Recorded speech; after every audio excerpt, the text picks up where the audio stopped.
Boa tarde, a gente está de volta com mais um evento dessa tarde incrível. Para todos vocês que já estavam conosco, os que estão entrando agora, sejam muito bem-vindos em nome do GEM, Grupo Editorial Nacional, e do GEM Educação, para mais uma oficina. Eu sou Ana Simões e vou apresentar mais esse evento que faz parte do Congresso De Repente Professor Online, o novo normal do ensino superior. Bom, esse congresso é uma realização do GEM, Grupo Editorial Nacional, maior grupo de conteúdo técnico, científico e acadêmico do país. Vocês certamente já nos conhecem bem pelos selos de cada uma das nossas editoras, Atlas, Forense, Guanabara-Kugan, LTC, Método e outras. Bom, o conteúdo que a gente distribui em diversas plataformas, livros, e-books, cursos online de mais multimídias, esse conteúdo colabora para que estudantes possam aprender mais e os professores possam se aperfeiçoar. E você que já está online aqui com a gente, não deixa de se cadastrar como professor no site do Grupo GEM, porque os professores têm condições especiais para todo o nosso catálogo multimídia ou impresso. E, agora para mediar a nossa última oficina da tarde, eu convido Juliana Afonso, editora-chefe da Guanabara-Kugan. Juliana, muito boa tarde, é uma honra ter você aqui conosco, a palavra é toda sua. Olá, Ana. Olá a todos. Muito obrigada pela apresentação. Eu estou muito feliz em estar aqui hoje com todos vocês. Estou desde ontem lá no backstage, curtindo cada troca, cada comentário. Eu acho que as trocas estão muito ricas.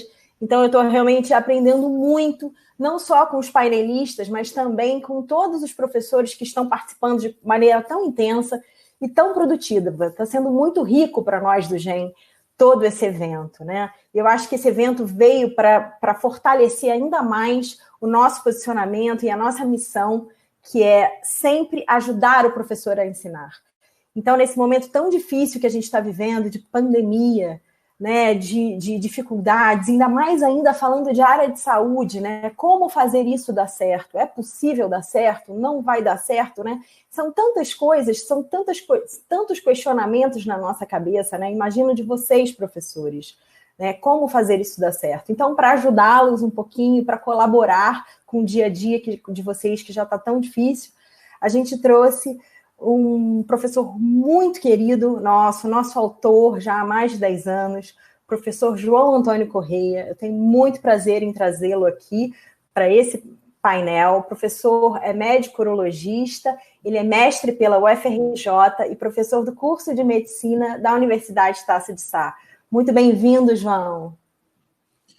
Boa tarde, Juliana, boa tarde a toda a audiência, a Ana também, obrigado pelo convite, obrigado pela lembrança do meu nome e pela confiança também, né, por ser uma autora aí do Grupo GEM e para participar desse tão importante evento e que está aí bombando, né, a gente está batendo recordes de audiência. Parabéns pela iniciativa e parabéns pela realização, Juliana.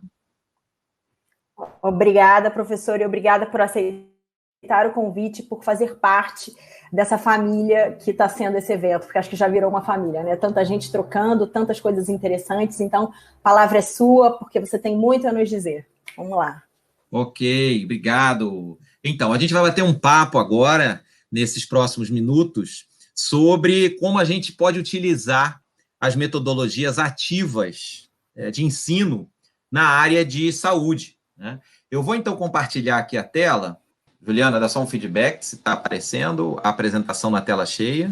Tá, sim. Pode começar. Ok, obrigado pelo feedback. Então, como eu falava, a gente vai discutir como a gente vai implementar essas metodologias ativas de ensino na área de saúde, mas antes da gente começar a falar um pouquinho dessas metodologias, é importante a gente entender por que elas surgem e por que são tão importantes no nosso dia a dia de docente, de educador, né? Eu acho que hoje, né, e não sou eu que acho, né, os estudos mostram isso, né, a gente, na verdade, vive na sala de aula, né, e ainda mais agora, em tempos de pandemia, um verdadeiro desafio nessa arte aí, nessa função de educar, né? É de comum conhecimento, né, que a gente hoje, como professor, como educador, vive uma verdadeira competição desleal, né, com os celulares, com os aplicativos de celular. A gente tem aí diversos aplicativos que levam sempre a atenção dos nossos ouvintes, né, da nossa plateia, dos nossos alunos, por diversos motivos, né? São notificações. Então, competir com esses aplicativos, com essas mídias sociais, é realmente uma tarefa árdua. E aí, nesse contexto, a gente tem essas metodologias ativas surgindo. Mais do que isso, a gente tem que entender que a gente tem diante de nós uma questão geracional, não é verdade? Então, se a gente for analisar o pensamento, por exemplo, das gerações ao longo das décadas, são pensamentos completamente diferentes. Vamos analisar, por exemplo, o que os futuros profissionais, os nossos alunos, desejam ou desejavam em relação à sua geração. A gente sabe, por exemplo, que a geração dos baby boomers, né, que é aquele que é nascido entre 1946 e 64, se você se encontra nesse grupo, você é um baby boomer, é dessa geração. A ideia, em termos de carreira, era buscar a estabilidade na carreira. Então, aquela valorização do emprego público, né? Provavelmente porque saíam de um mundo extremamente instável, né? Um mundo pós-guerra. Então, a estabilidade, o emprego público era a meta do futuro profissional. A minha geração, que é a geração de 65 a 79, já é uma geração, que é a geração X, uma geração que se preocupa mais com carreira e remuneração. A geração Y, que é quem nasceu entre 80 e 96, já tem um foco diferente. Ela já encara a profissão preocupado muito mais com qualidade de vida. E, finalmente, a geração Z, que é a geração que nasceu de 97 a 2015, que é uma geração que busca, na verdade, experiências gratificantes. Ela muda, inclusive, de emprego quantas vezes for necessária para obter essa gratificação. Então, só vale trabalhar naquele lugar se for gratificante, senão eu mudo. Então, aqui a gente já tem um primeiro conflito, né? Nós temos professores de geração baby boomer e geração X ensinando indivíduos de geração Y e geração Z. Então, já para provocar a nossa reflexão, será que aquilo que eu, que sou geração X, entendo que é o ideal para a construção de uma carreira, na hora de orientar, por exemplo, o meu residente, na hora de orientar, por exemplo, o meu interno, é, de fato, o que esse residente, o que esse interno entende como sendo o ideal para a carreira dele? Então, esse é um dilema que a gente enfrenta. Um outro dilema é a questão da tecnologia, que a gente não pode esquecer. Vejam, quem tem hoje entre 59 e 79 anos, que é a geração dos baby boomers, teve uma evolução lenta da tecnologia. As coisas aconteciam no ritmo muito compassado.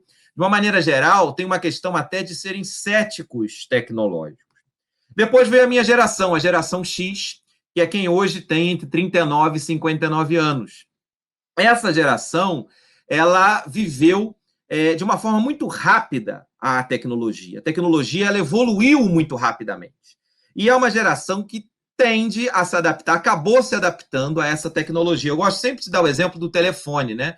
Isso aqui foi o que eu vivi na minha geração, né? Então, quando eu era criança, eu tinha o telefone fixo, que foi depois, começou a fazer parceria com o MOB, né? O Teletrim, que a gente começava a receber mensagens, depois buscava um orelhão, para quem tem menos aí de 35 anos e está assistindo isso, nem deve ter conhecido esse aparelho, né? A gente recebia ligações, informes aqui, ligue para sua mãe. Lá ia você buscar um telefone fixo para ligar para sua mãe, né? Depois veio a primeira geração de celulares, né? Que é praticamente uma arma de guerra isso aqui, que foi substituída pelo famoso Nokia tijolão, né? Daquela música que todo mundo conhece. Depois a gente chegou na geração dos StarTACs e, finalmente, entramos nos smartphones, né? Hoje a gente já tem aí a geração 11 dos smartphones. Então, a minha geração, a geração X, ela cresceu da infância até a fase adulta com uma evolução muito rápida da tecnologia, especialmente, como eu citei nesse exemplo, no caso do telefone. Temos a geração que tem hoje entre 24 e 39 anos, que são os millennials, né? A geração Y, que já cresceu com a tecnologia. A tecnologia já é uma realidade.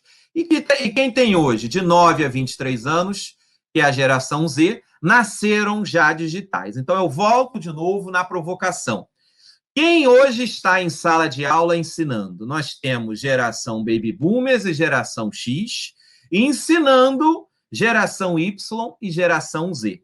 Então, mais uma vez, a gente tem um outro conflito aqui.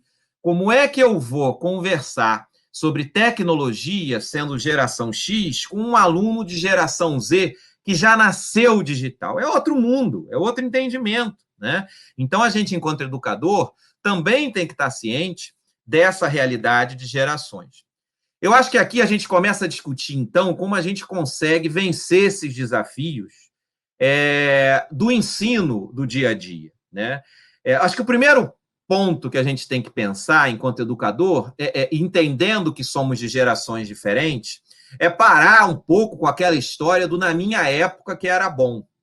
Eu fui alfabetizado, eu fui ensinado, eu fiz faculdade de medicina de um jeito, né? E, para mim, aquilo funcionou muito bem. Era o que se ensinava na minha geração. Era o método de ensino que existia disponível e é muito bom. Eu não estou aqui diminuindo ou menosprezando a forma com que a gente aprendia no passado. Mas não dá para a gente parar nessa frase de na minha época que era bom, se esse residente fosse da minha época, ele ia ver, porque na minha época a gente tinha que decorar o livro inteiro, porque o bom aluno era aquele que fazia a questão mais complexa e mais difícil, né? Quer dizer, não necessariamente o que a gente viveu naquela época, em termos de ensino, e por ser diferente hoje, significa que como os alunos aprendem hoje, o que eles se interessam por aprender, seja pior do que da nossa época. Eu gosto de dar um exemplo. Essa é uma foto dos meus 2 filhos, a Maria Flor, que tem 6 anos, e o Pedrinho, que está com 1 ano. A Maria Flor, ela já está alfabetizada na pré-escola. E me chamou a atenção que, enfim, eu, quando era criança, na alfabetização, a gente preenchia aquelas cartilhas, né? Tinha que ficar repetindo lá, vovô viu a uva, não é isso? E hoje a gente vê uma geração de crianças, e minha filha é um exemplo, que chega em casa alfabetizado sem ter necessariamente que ficar repetindo cartilha nenhuma. Eles aprendem brincando.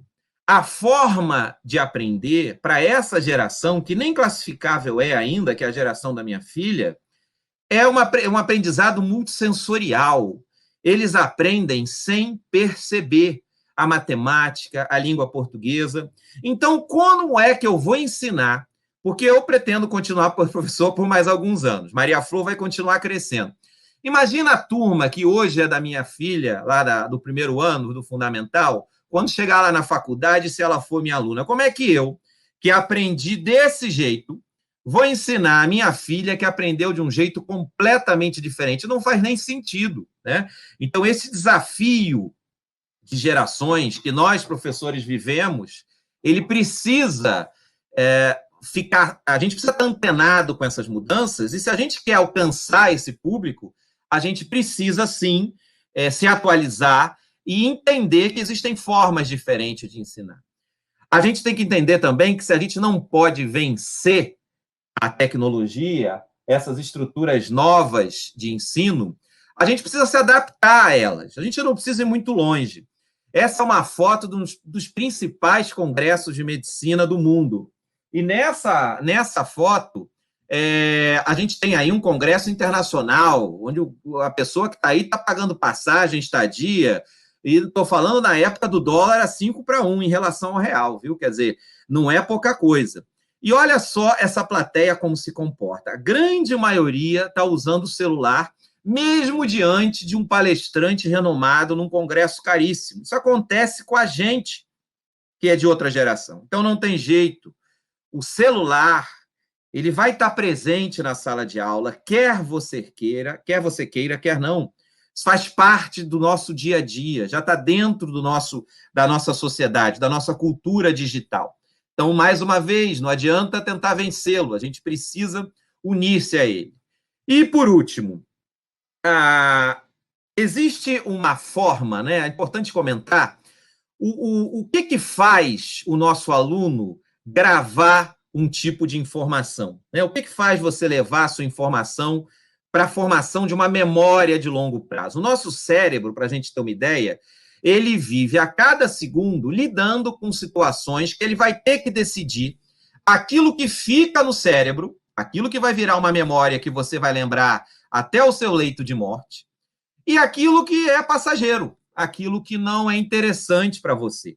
Então, o que faz o nosso cérebro escolher aquilo que vai ficar, de fato, como aprendizado até o fim da nossa vida, um aprendizado para sempre ou por longo prazo, que é o que a gente, professor, quer passar.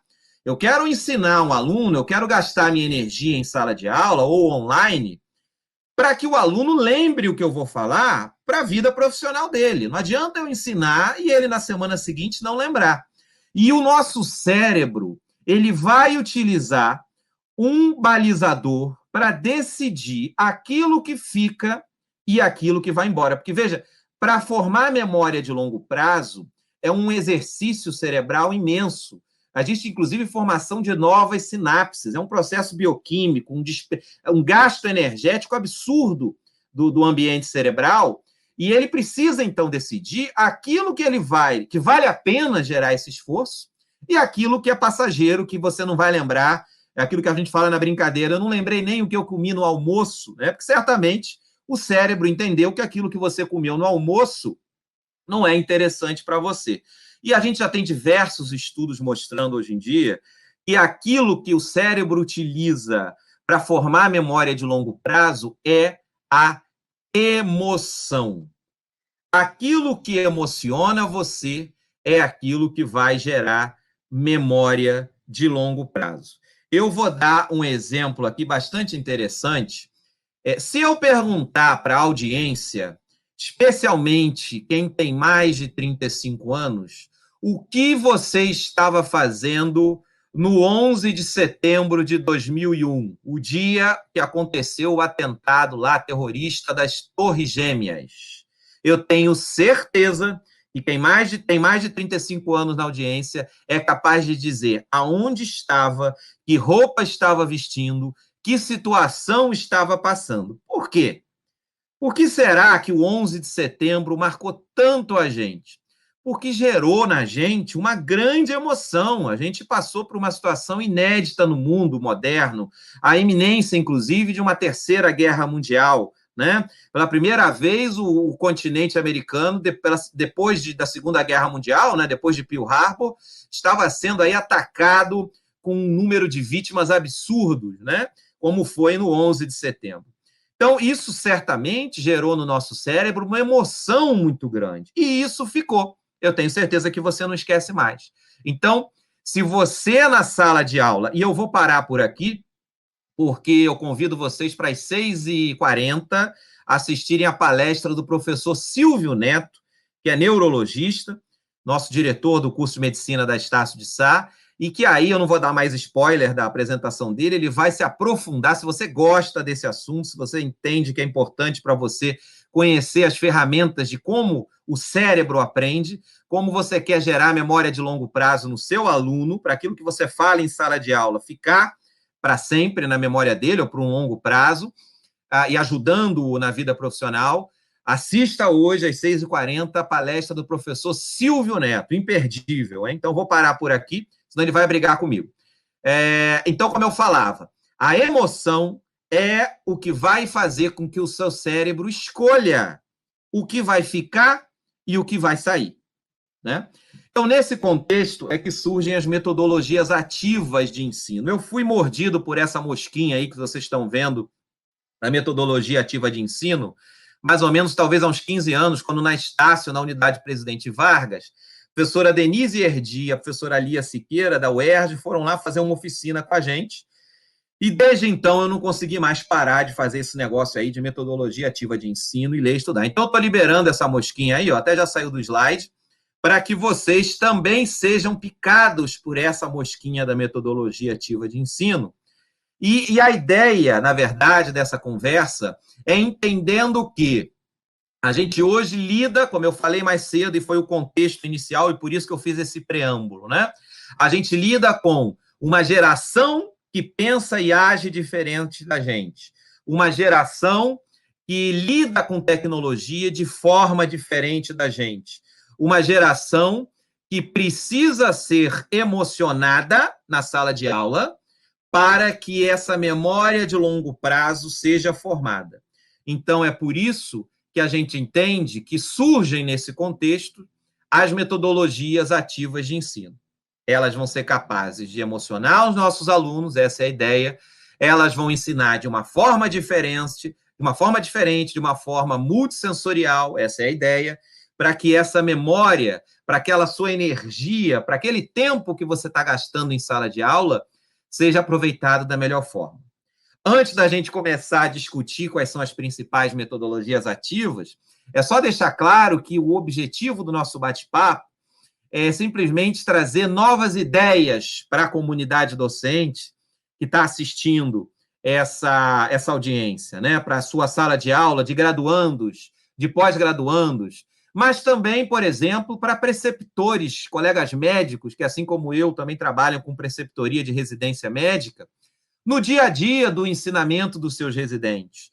Para, por exemplo, fisioterapeutas, médicos, nutricionistas, assistentes sociais, psicólogos, que trabalham com grupos de pacientes no seu dia a dia e querem passar conhecimento, até mesmo, por que não, para o pesquisador, na fase de seleção de seus pacientes, de seu estudo clínico, que possa, eventualmente, até juntar grupos de pacientes em estudo e usar essas metodologias ativas para passar a informação. Então, acho que o legal, o barato dessa apresentação é que ela pode ser aplicada em vários cenários. E é isso que eu queria deixar claro. Quer dizer, o objetivo aqui não é trazer algo, não é pegar algo que eu vá apresentar nesse momento e você repetir na sua sala de aula ou no seu ambiente de residente, no seu grupo de paciente, na sua pós-graduação, exatamente como eu vou apresentar. A ideia é mesmo abrir a cabeça para que novas ideias possam ser apresentadas e você, na sua realidade, entender como você vai usar isso. Muito do que eu vou apresentar aqui, eu fui apresentado de uma forma diferente e no meu cenário, eu sou professor originalmente de anatomia humana, então eu adaptei para o meu cenário de anatomia. Então, a gente vai ver nesse sentido. Então, eu vou trazer aqui algumas metodologias, né? Essa primeira metodologia que a gente está trazendo aqui é a metodologia do Cruzilinha, é uma metodologia ativa chamada do Cruzilinha. Como é que funciona essa metodologia? É uma metodologia que pode atingir grupos grandes, né, de estudantes de trabalho que a gente possa utilizar. Ela permite uma avaliação. Todas essas metodologias ativas podem gerar nota, podem gerar uma avaliação para o aluno, inclusive colaborando para a construção de uma avaliação formativa desse aluno. Então, ela gera uma nota individual ou de grupo, você decide. Ela exige como pré-requisito um estudo prévio e, normalmente, a gente não permite consulta durante a realização dessa atividade, dessa metodologia ativa. Aqui a gente tem um exemplo de sala de aula do nosso campus lá, João Uchoa, da Medicina da Estácio de Sá, e a gente tem, então, aqui no centro da sala de aula, a gente colocou uma linha, uma fita ou com um barbante amarrado.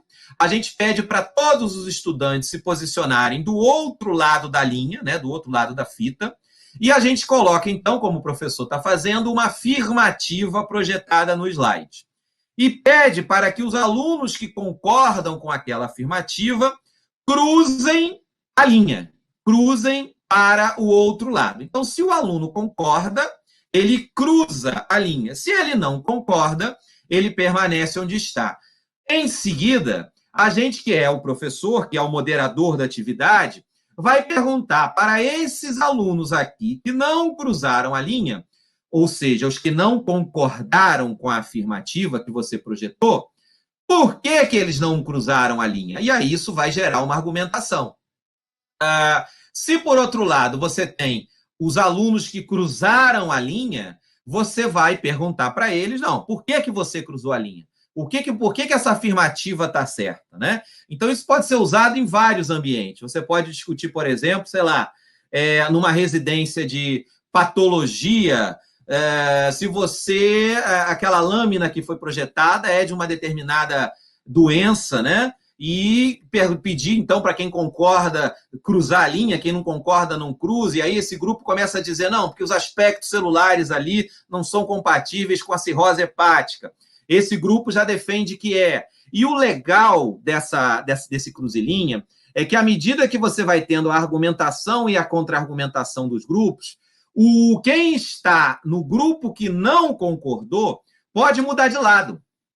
Então, se eu que estou aqui no grupo, que não concordei com a afirmativa que foi projetada pelo professor, fui convencido de que a afirmativa estava certa, eu posso mudar de lado.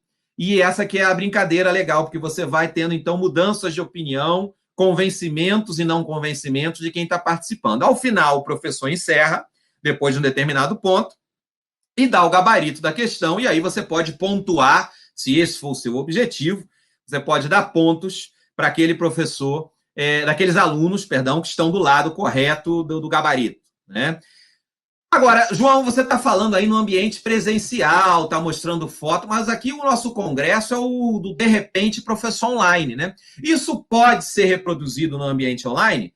Perfeitamente. Você pode usar essas ferramentas de videoconferência que a gente tem no presente para realizar um cruze-linha, né? Então, você pode usar o Zoom, você pode usar o Microsoft Teams, você pode usar a ferramenta do Google, né? Tem diversos ferramentas aí de conferência online, e todas elas, ou a grande maioria, tem a ferramenta do levantar a mão, né? Então, você pode, por exemplo, projetar a afirmativa que você quer na sua aula, e você vai ter um grupo de alunos que lá no chat vai levantar a mão, e um grupo que não vai levantar a mão, e aí você pode promover, então, abrir a fala para aquele que levantou a mão, argumentar com quem não levantou a mão, você, professor, selecionando e pensando um a um. E o aluno que mudar de opinião pode levantar ou baixar a mão em tempo real até o professor encerrar a atividade e dar o gabarito.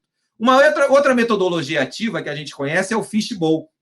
O fishbowl do inglês quer dizer aquário, né? Ele é feito para grupos médios, ele permite uma avaliação individual ou coletiva.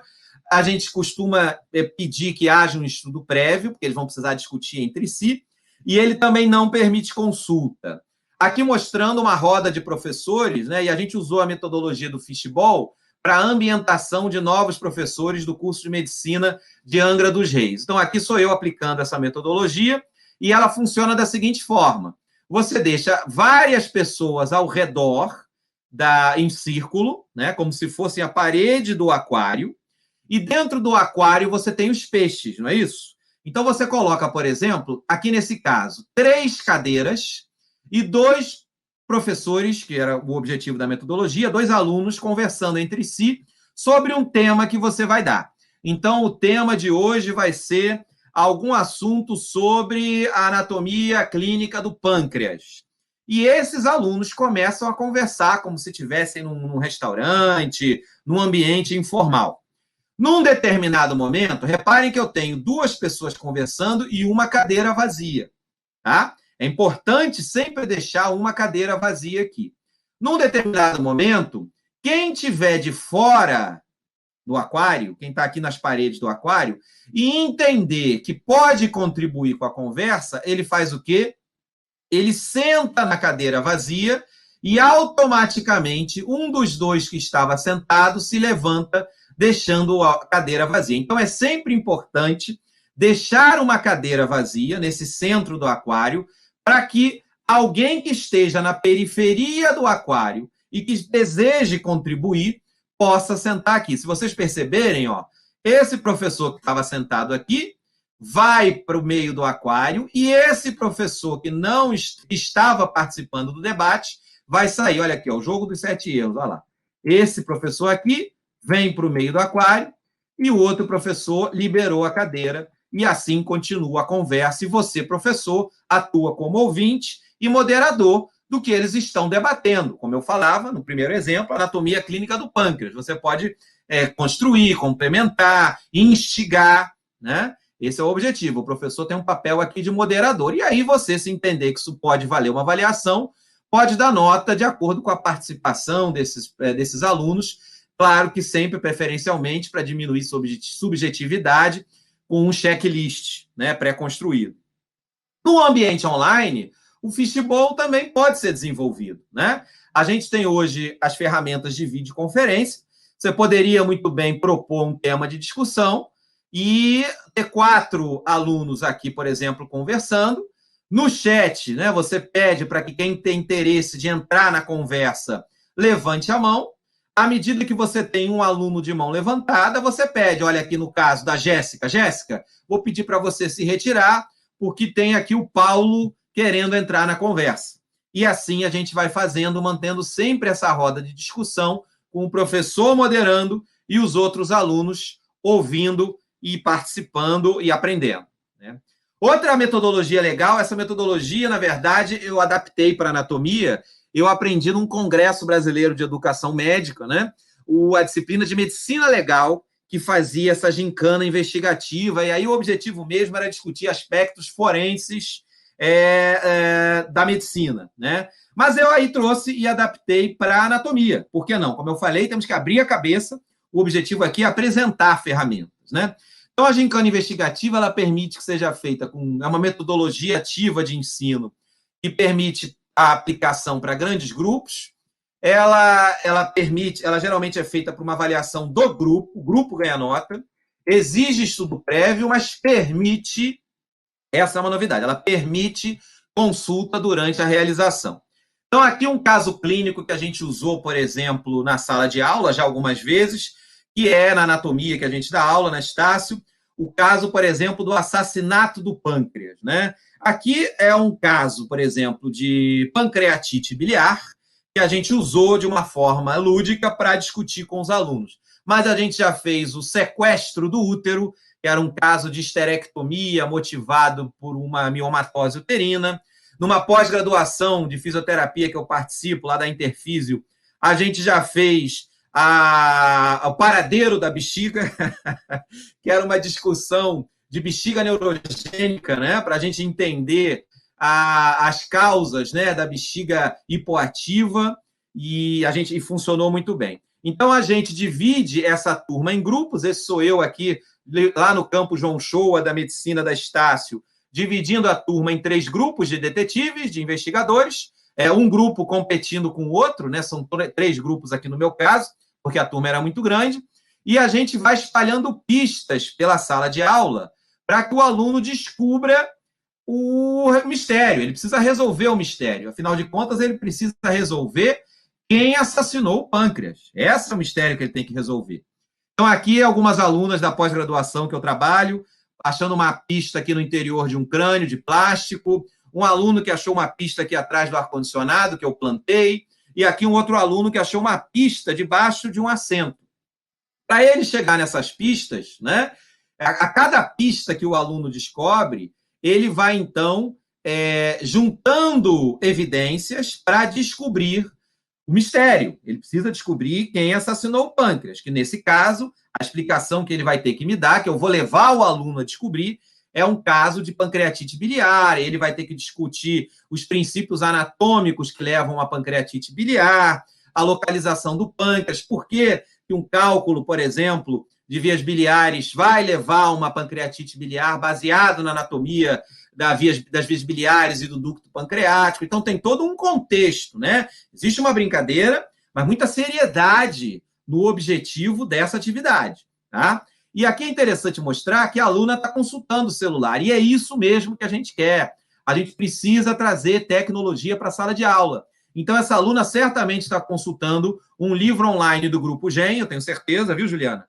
E ela está consultando aí um livro de anatomia, o MUR, para responder essa questão que ela já baixou online. Então, ela está respondendo aí essa questão baseado no livro que ela está consultando ali na hora. Então, esse é o legal, a gente trazer a ferramenta tecnológica para dentro da sala de aula. E aqui um exemplo, por exemplo, de pistas que a gente usa. Então, repare, ao longo da atividade, todas as pistas vão conter uma pista principal. Essa pista principal é que vai levar ao aluno, ao grupo de detetive, desvendar o crime. Repito, nesse caso, eles vão ter que descobrir quem assassinou o pâncreas. Então, olha aqui, ó. Essa aqui é uma pista principal que eles receberam. A arma do crime que matou o pâncreas foi uma pedra. Claro, vai ser um caso de pancreatite biliar. Então, está aqui uma frase que é importante para eles entenderem a resposta do mistério. Só que para chegar na próxima pista, olha aqui, ó, a segunda pista está em... Então, eles têm que descobrir onde é que está a próxima pista. E, para isso, eles precisam responder questões de anatomia, que vão levar... Olha aqui, ó, vamos responder as questões. Esfíncter de saída do estômago, canal de saída da vesícula e um epônimo. Ok.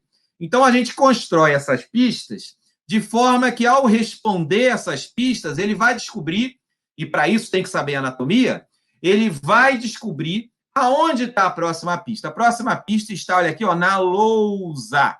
Então, ele vai lá, a segunda pista está na lousa. Na lousa, ele vai achar, de novo, uma pista principal, que vai ajudá-lo a resolver o crime, que é o que a gente quer, para ele ganhar a nota máxima, e também uma sequência de pistas que vão direcioná-lo ao próximo local onde está a pista. E claro que, como existe uma competição entre os grupos, o grupo que resolveu o mistério mais rápido ganha a nota mais alta. Por isso que é importante o estudo prévio para ele conseguir responder essas questões. Ao final do mistério resolvido, eu, que sou o professor, vou checar. Estou aqui junto com o Rafael Espíndola, outro colega, professor de anatomia lá do João Shoa, Citar América, né? Agora, estamos checando se todas as respostas de todas as pistas do grupo estão corretas. O aluno não pode pular pistas, o aluno tem que responder todas as opções e de forma correta, para que, se o mistério for resolvido de forma correta, ele ganhe a nota máxima. Então, tem todo um fechamento do professor. Isso é muito importante. Nessas metodologias ativas de ensino, o fechamento do conteúdo pelo professor é fundamental. O professor, ele é moderador, mas ele também ele faz o fechamento do conteúdo, ele consolida esse aprendizado, e é o que a gente está fazendo aqui nesse momento. Aqui no momento online que a gente vive, existe, por incrível que pareça, olha, a internet é sensacional, né? Se você fuçar aí, existe, inclusive, vários jogos online que você consegue criar. Esse site, o Low Quiz, ele tem uma ferramenta para você criar jogos de detetive, que é o que essa gincana investigativa faz, jogos de detetive online. A única desvantagem dele é que essa versão gratuita não é tão simples. Então, normalmente, eles exigem a versão paga. Mas existem outros aplicativos desses na internet. Então, vejam, fuça aí, dá uma pesquisada, dá uma mergulhada na internet, coloca mesmo em português como criar jogos de detetive online. Passa lá algum tempo pesquisando, porque não vai ser difícil de você achar. Tem muita ferramenta online de criação hoje em dia que permite que a gente consiga criar esse tipo de atividade. Uma outra metodologia ativa que a gente pode usar é a massa de modelar, né? Parece uma coisa simples, mas é fenomenal. Os alunos adoram quando a gente aplica. O uso da massa de modelar como metodologia ativa, ele atinge grandes grupos. Normalmente, a gente não usa como avaliação, e eu vou explicar mais adiante por que a gente não avalia o produto dessa metodologia.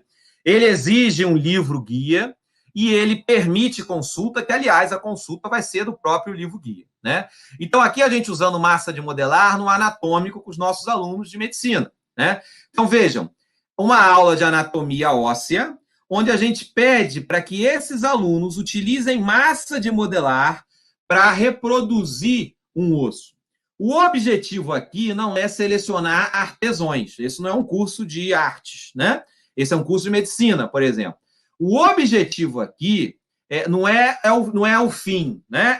É o trajeto. Ou seja, no momento que esse aluno vai abrir um atlas de anatomia para entender quais são os relevos do rádio, como é o caso desse osso que está exposto aqui, e quando essa aluna constrói com massa de modelar esse rádio, eu tenho certeza que ela vai prestar muito mais atenção nos relevos ósseos desse rádio, que é o que uma aula prática de anatomia se propõe a mostrar.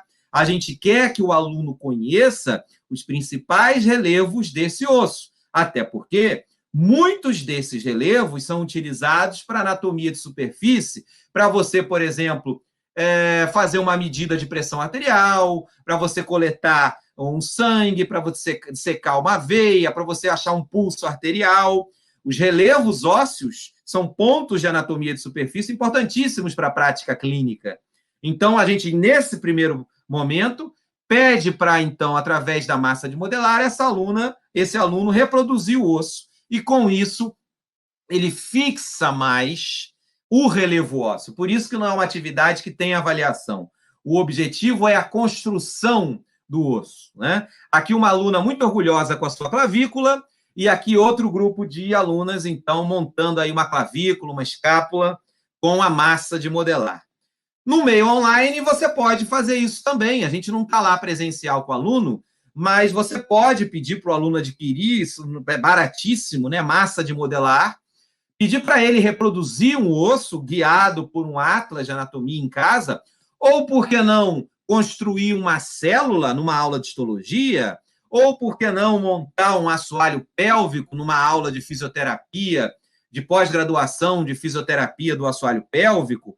Pede para esse aluno fotografar e depois apresentar para você. E você, na aula online, apresenta o resultado dessas criações dos alunos. E aí vai batendo ponto por ponto, aquela organela que você precisa mostrar, aquele parasita na aula de parasitologia que você precisa mostrar e aí o aluno acabou de reconstruir, aquela fase embriológica que o aluno reconstrói com massa de modelar, que na aula de embriologia você precisa também construir, e assim por diante. Então, vale o processo de construção. É isso que importa nesse caso. Porque quando ele está construindo com as próprias mãos, ele presta mais atenção no livro, ele presta mais atenção nos relevos que ele está construindo, e com isso ele tem mais facilidade de aprender.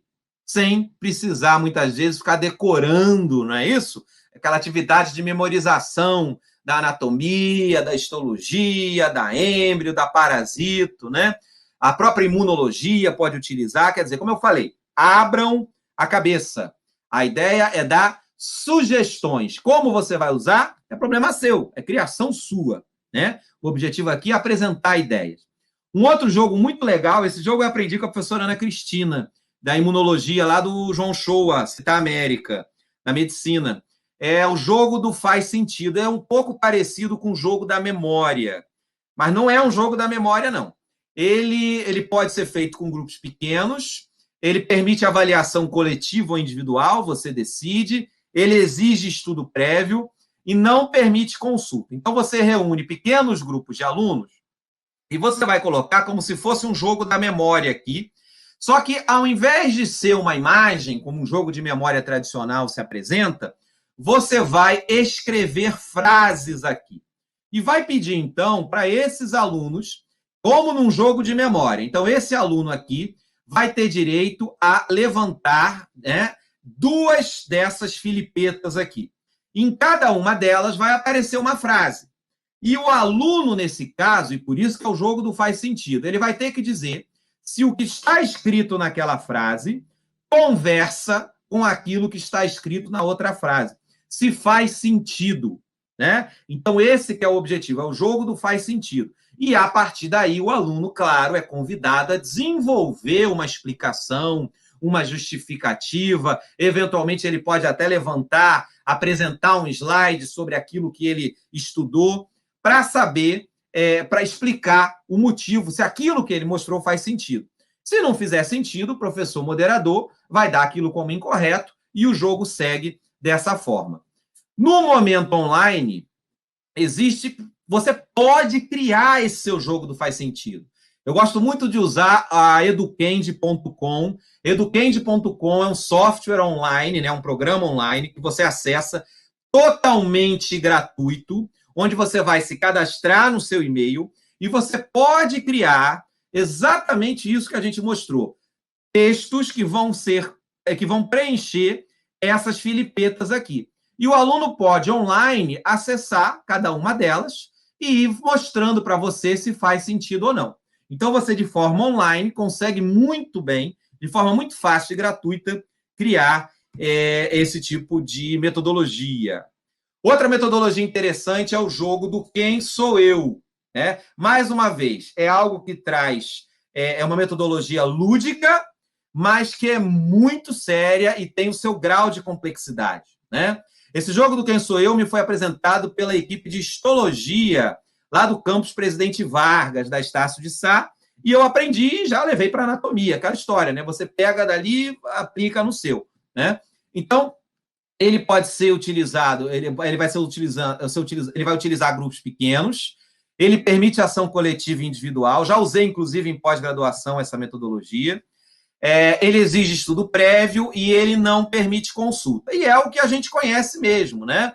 Você vai preparar fichas escritas e cada pessoa, em uma pessoa do grupo, né? Você pode dividir em 2 grupos, e aí você tem uma pessoa do grupo que recebe, coloca lá na sua testa o que ela é. Pode ser uma molécula, pode ser um processo bioquímico, pode ser um acidente ósseo, pode ser uma estrutura, um processo fisiológico. O fato é que você vai colocar aqui, em poucas palavras, quem essa pessoa é. Todo mundo sabe, menos ela. Então, esse grupo que está em volta, que é o grupo dela, vai ficar fazendo perguntas para ela. Você é uma enzima? E ela responde, não, ou então sim. Você está presente na cavidade oral? Então, você regula aí um determinado número de perguntas que o grupo pode fazer. Olha, vocês têm que acertar em 3 perguntas. Se não acertar, zerou, não ganha nota, vamos para o outro.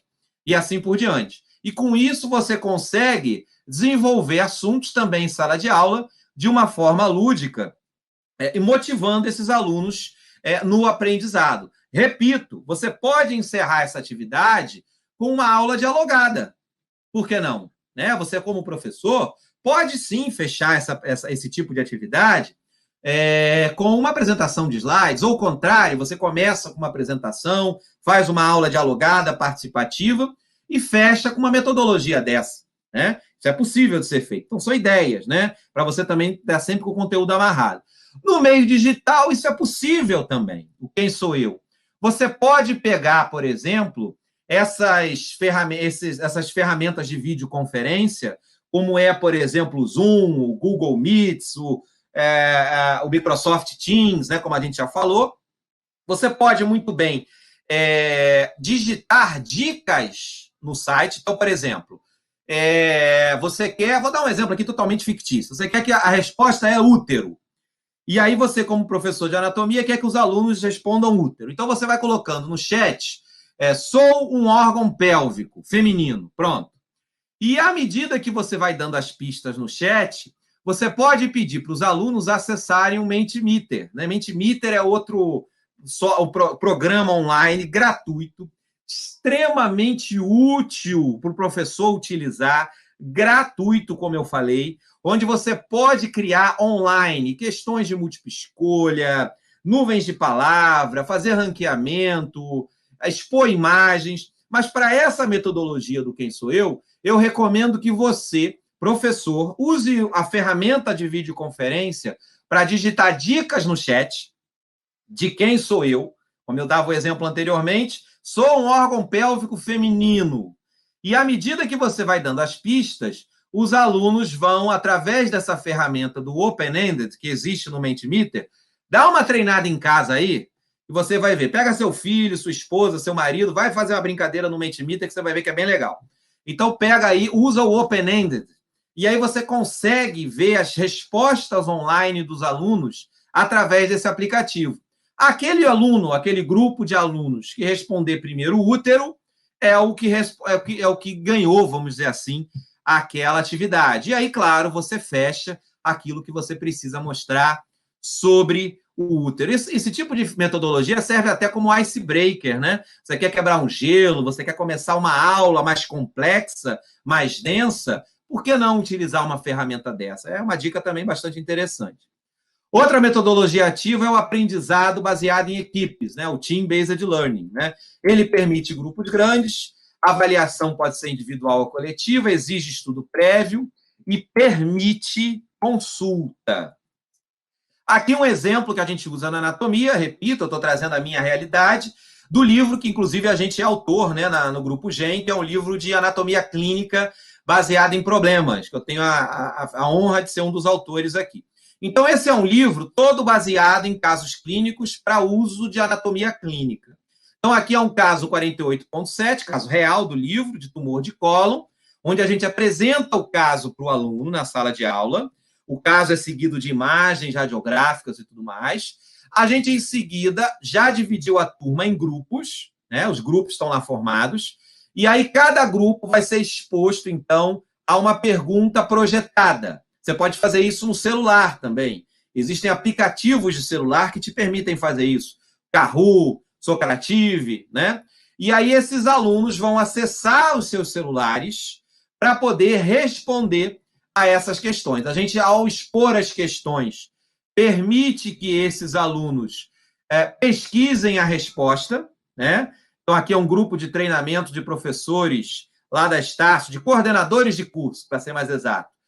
Olha eu sentado aqui, ó, eu fazendo parte aqui. Então, a gente está aqui num PBL e eu estou estudando para saber com o meu grupo qual é a resposta. Eu posso consultar o celular para essa resposta, tem que trazer tecnologia para a sala de aula, e eu vou dar a resposta também no meu celular. Fora da sala de aula, a gente consegue responder isso utilizando, por exemplo, de novo, a ferramenta do Mentimeter. Você pode projetar um caso utilizando um software de videoconferência, o Zoom, o Skype, enfim, e pede para o aluno responder as questões de múltipla escolha ou pelo celular, usando o Socrative, é um exemplo, o Kahoot, ou utilizando, por exemplo, o Mentimeter, que vai te dar também questões de múltipla escolha. Então, dá uma explorada aqui nesse aplicativo que você vai ver que é muito legal de usar e bem simples e gratuito. Outra forma de metodologia ativa é você pedir para esse aluno apresentar casos clínicos. Ao invés de você, professor, dar uma aula teórica tradicional, o aluno passa a fazer essa apresentação. Só que isso exige algumas etapas, né? Essa metodologia não é o aluno dando aula, até porque ele está em formação, né? Salvo um ou outro, a grande maioria ainda está aprendendo a oratória, né? A apresentar casos, a concatenar ideias e apresentar em público. Mas a apresentação de casos clínicos, ela pode ser feita com grupos pequenos, você pode dar uma nota para quem está apresentando ou para o grupo que apresentou, ela exige estudo prévio e não permite consulta. Então, a gente dá, por exemplo, no caso da anatomia, que eu estou trazendo o meu exemplo, um texto para esse aluno ler, num caso de anatomia clínica, um caso clínico para esse aluno resolver, de anatomia. Esse aluno vai buscar a resposta das perguntas desse caso clínico dentro dos livros de anatomia. Em seguida, ele vai montar uma apresentação, de preferência no PowerPoint, e vai, então, apresentar isso perante os colegas de turma. E o professor, claro, ao final da apresentação, vai fechar o conteúdo usando os mesmos slides do aluno que ele acabou de apresentar. Tá? Então, essa é uma ferramenta interessante. Isso pode ser perfeitamente realizável nas atuais ferramentas de videoconferência. Você pode pedir para um grupo de alunos fazer todo esse preparatório. Aliás, é importante que na preparação você, professor, dê um suporte para esse aluno. Se o aluno tiver dúvida, ele precisa consultar você antes da apresentação, você tem que estar disponível para isso, você tem que funcionar como um tutor ou selecionar um monitor seu para exercer esse papel de tutor, previamente capacitado por você, para que o aluno, quando vai apresentar na frente da turma, ele já tenha sido adequadamente preparado. E na hora de apresentar, isso pode ser feito por videoconferência, né? Ele pode apresentar, você cede a tela para ele, ele apresenta, e depois faz os comentários. E dá a nota se você achar que essa metodologia exige avaliação. Essa é outra metodologia, Tribunal do Júri. Esse eu aprendi com a professora Priscila, professora de imunologia, lá de Angra dos Reis. Muito interessante. Ela faz essa metodologia para ensinar imunologia, tá vendo? Uma disciplina complexa, densa, né? Utilizando uma metodologia extremamente palatável, agradável, né? Essa metodologia, ela não tem nada a ver com direito, né? A gente está usando isso na área de saúde, tá? Ela é para grandes grupos, né?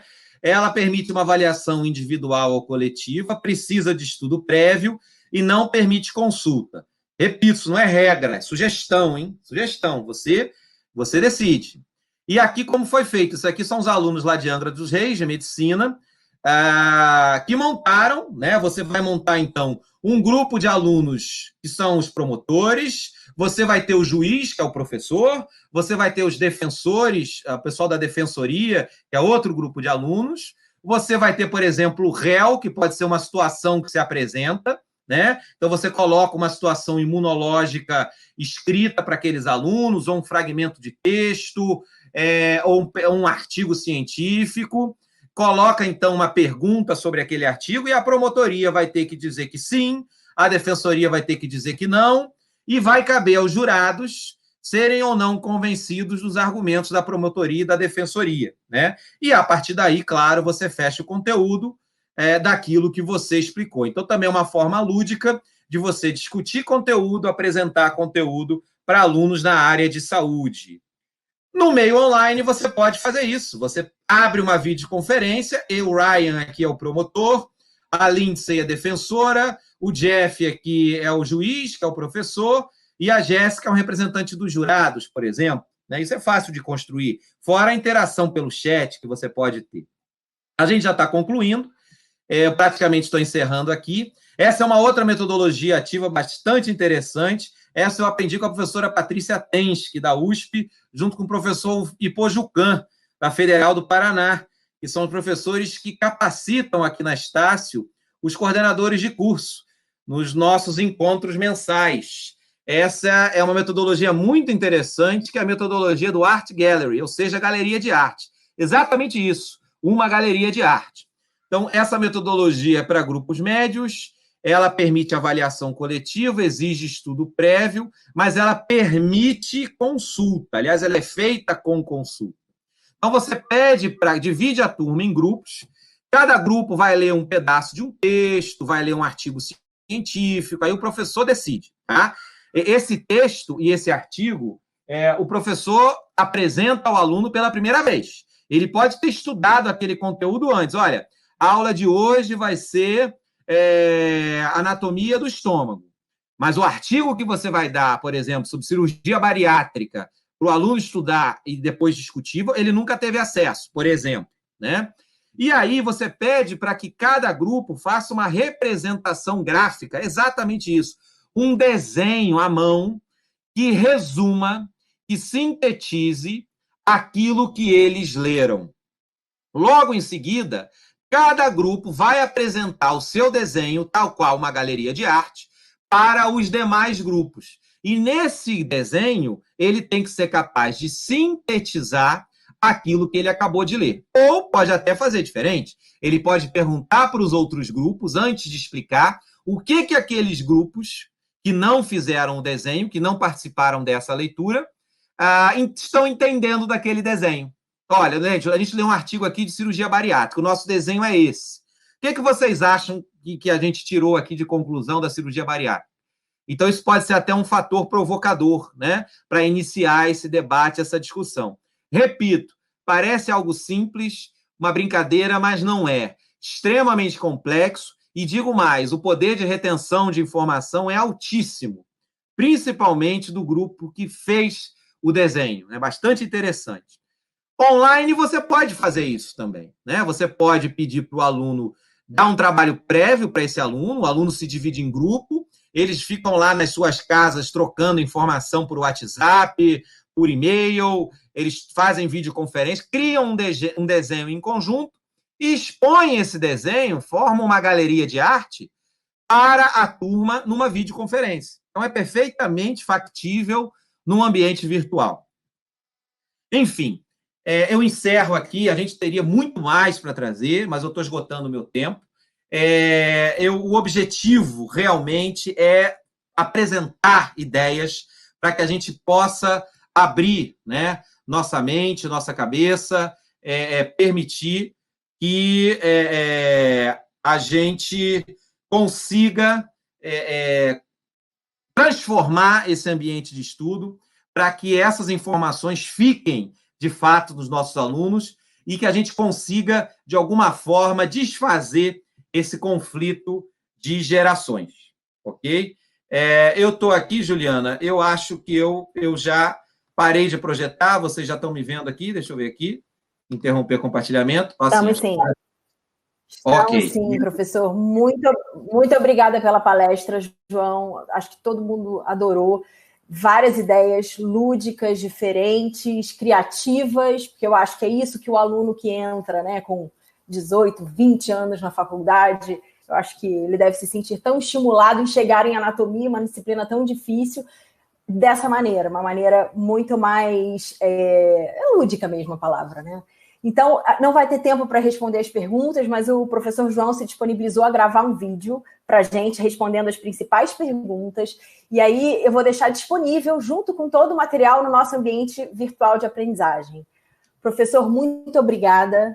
Foi muito boa a apresentação. Muito obrigada mesmo pela sua disponibilidade. E aos professores que participaram, que interagiram, que nos apoiaram, que criticaram. Acho que tudo é válido, né? Então, muito obrigada mesmo pela audiência. E daqui a pouco, como o professor João falou, teremos a palestra do professor Silvio às 18h40. Muito obrigada.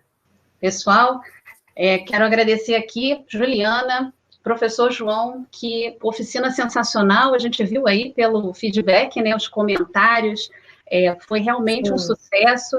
A gente agradece muito a audiência de todos vocês que estão com a gente até agora, o que faz o sucesso aqui também do nosso evento, pela participação no chat. E o nosso dia de eventos, como a Juliana acabou de falar, continua. Daqui a pouquinho, às 18h, 18 horas, a gente vai iniciar um novo ciclo de palestras com temas muito relevantes, professores e profissionais que vão despertar muito a sua atenção. A primeira delas já vai ser com a professora Marta Gabriel, que é uma das maiores referências no Brasil em marketing digital. Mas antes da gente encerrar esse ciclo, eu queria chamar aqui com muita alegria duas colegas do GEM, a Daniele Portilho, e queria chamar também a Dirce Laplaca, para a gente dar uns avisos que são muito importantes para a audiência tão bacana, tão especial conosco, e a gente queria dividir um pouquinho com vocês algumas dúvidas que têm surgido, né? E eu conto com a ajuda das duas para brilhantar aqui esse painel. Que maravilha, Ana. Eu estou aqui extasiada em relação a essas oficinas. Eu, como pedagoga, você, Dirce, também como professora, enfermeira, você, profissional de comunicação, né, Ana? Nossa, eu estou aqui, assim, maravilhada. Não conseguia parar de escrever, né? Eu imagino que os meus colegas estão aí também, olha, professores, coordenadores estão nessa. Eu acho que a gente está naquele momento, que saudade da minha BED, do meu Endip, do meu Anpop. Dirce, você está com saudade dos seus congressos? Daquele momento que a gente fica comentando, que a gente não está aguentando de tanta coisa, e como é que eu vou aplicar isso e tal?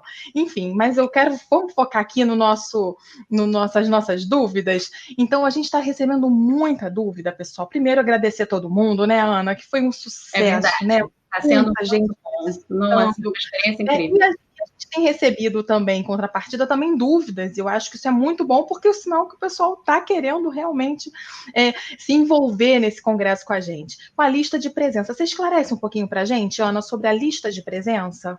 Claro, esse assunto está sendo realmente muito recorrente, né? Como a Dani falou. A gente, pessoal, não vai ter lista de presença. Na verdade, a inscrição de vocês, ela já confirma a participação. Então, não se preocupem com relação à lista de presença, tá?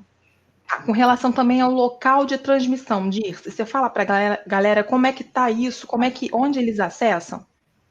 Muito importante isso, Dani. Pessoal, o evento ele será transmitido pelo YouTube, aqui no GEM Atlas, onde você está assistindo, e o link ele vai ser enviado algumas horas antes da primeira palestra de cada dia. No site também tem o link, caso você não receba. Pessoal, também tem muita dúvida com relação ao certificado. Todos os inscritos e somente os inscritos no evento receberão o certificado. Ele é gratuito e ficará disponível no nosso ambiente virtual de aprendizagem. Na próxima semana, nós vamos enviar um e-mail com as instruções para você obtê-lo. Um outro ponto também, Ana, que eu queria que você falasse, são sobre os vídeos. Os vídeos, como a Dirce falou agora há pouco, mas é sempre bom reforçar, eles vão ficar, todo o conteúdo, né, desses vídeos vai ficar disponível no nosso ambiente virtual de aprendizagem. Logo depois que a gente terminar o congresso, todo mundo vai receber as instruções e vai poder acessar, né? É ótimo. E também sobre o e-mail de confirmação. Como é que eles recebem, Dirce, esse e-mail de confirmação? Tá, Dani, então, o e-mail de confirmação, no assunto de e-mail, vem a seguinte informação. Sua inscrição no Congresso do GEM foi confirmada. Ele é enviado no mesmo dia da sua inscrição. E E se por acaso você não encontrar na caixa de entrada, dá uma olhadinha no spam, ou então naquelas abas de promoções ou a aba de social. E para qualquer outra dúvida, pessoal, tem sempre um agente nosso do SAC que está mediando no nosso chat ao vivo, mas se você tiver outras dúvidas, sugestões, críticas, reclamações também, qualquer coisa, elogios, envie para o faleconosco@grupogen.com.br. Ana, maravilhoso, estou na expectativa agora para essas palestras que você já anunciou. Professora Marta Gabriel, sensacional. Professor Silvio Peçanha, maravilhoso. E para fechar com chave de ouro, Danilo Marcondes, sobre desafios éticos da educação nesse período de pandemia. E a gente vai chamar o nosso intervalo. Se você está aí com a gente, não sai daí, ou vai ali rapidinho, toma uma aguinha e volta às 18 horas. A gente vai estar aqui novamente esperando por vocês. Gente, um grande abraço e entra aí o nosso intervalo. Tchau, tchau, gente. Tchau, Ana.